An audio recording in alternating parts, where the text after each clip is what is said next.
আসসালামু আলাইকুম। ডেলি প্রবাসী নিউজে আপনাকে স্বাগতম। সুপ্রিয় দর্শক, দেশ এবং প্রবাস যেখান থেকে যুক্ত হয়েছেন আপনাদের সবাইকে জানাচ্ছি আন্তরিক শুভেচ্ছা। সুপ্রিয় দর্শক, আজকের খবরে আলোচনা থাকছে সৌদি বিনোদন খাতে 4.5 লাখ কর্মসংস্থান তৈরির লক্ষ্য। জানিয়ে দেব এই খবরটি সম্পর্কে বিস্তারিত সংবাদ। পুরো ভিডিওটি দেখে বিস্তারিত জেনে নেবার অনুরোধ থাকলো। সৌদি আরবের বিনোদন খাত চলতি দশকের শেষ নাগাদ 4.5 লাখ কর্মসংস্থান তৈরি করার লক্ষ্য নিয়েছে। সৌদির নিয়োগ মন্ত্রণালয়ের প্রতিবেদনে বলা হয়েছে, এই খাতের জিডিপিতে অবদান বেড়ে 4.2% পৌঁছেছে পারে। গত প্রান্তিকে জুলাই সেপ্টেম্বর সৌদি আরব 34টি বিনিয়োগ লাইসেন্স ইস্যু করেছে, যা গত বছরের একই সময়ের তুলনায় 13% বেশি।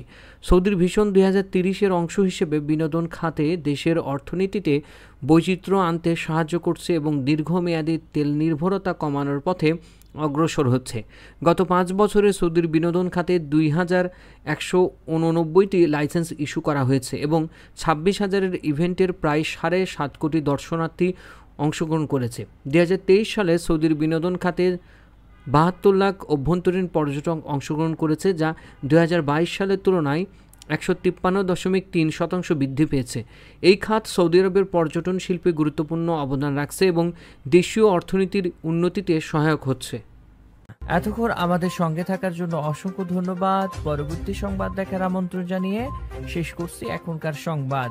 প্রতিদিন সৌদি আরবের গুরুত্বপূর্ণ খবর জানতে ডেলি প্রবাসী নিউজ ইউটিউব চ্যানেলটিকে সাবস্ক্রাইব করে পাশে থাকা বেল বাটনটি প্রেস করে দিন, যাতে করে সৌদির পরবর্তী কোনো খবর মিস না করেন।